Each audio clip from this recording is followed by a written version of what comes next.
ஏவாவேலு இருக்காங்கல்ல, அவங்க மேல ஊழல் தடுப்பு பிரிவு வந்து இப்ப 3 கோடிக்கு மேல ஊழல் செஞ்சுட்டாங்கன்னு சொல்லிட்டு 8 பிரிவின் கீழே வழக்கு பதிவு செஞ்சிருக்காங்க.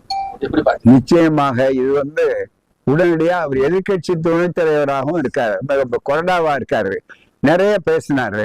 அவரு தெளிவா சொல்றாங்க, மிகப்பெரிய அளவுக்கு இந்த பழிவாங்கும் அரசியலால பயனில்ல, கோர்ட்டுக்கு போயிருக்காங்க.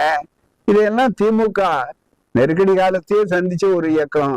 ஆக நிச்சயமாக நெருப்பு ஆற்றில் நீந்தி வெளியே வந்தவர்கள் இதையும் சந்திப்பார்கள். அதுக்கு சந்தித்து சக்க விடையை அவர்கள் மக்களுக்கு காட்டுவார்கள்.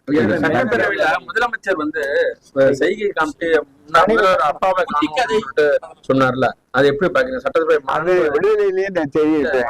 யாகாவராயினும் சோகாக்க, யாகாவராயினும் நாகாக்க, நாகாக்கால் சோகாப்போர் சொல்லியிருக்கப்பட்டு முதலமைச்சர் இன்னமும் தன்னை சினிமாவிலிருந்து விடுபட்டார், சினிமா செயலிலிருந்து விடுபடவில்லை. இந்த குட்டி கதைகள் எல்லாம் லாவணி கச்சேரிகள் அரசியல் நடத்தக்கூடாது. அது மீண்டும் அது பூமிராங்கி ஆகி இன்னும் அதிகமாக இந்த சண்டையில வளர்ச்சி, நாடு, அரசியல், பொது ஒழுக்கம் எல்லாம் கீழே போயிடும். ஆகவேதான் முதலமைச்சராக இருக்க வேண்டும், ஆட்சியாக நடத்த வேண்டும். அதை சினிமா காட்சியினுடைய மற்றொரு பகுதியாக ஆக்கக்கூடாது. நன்றி.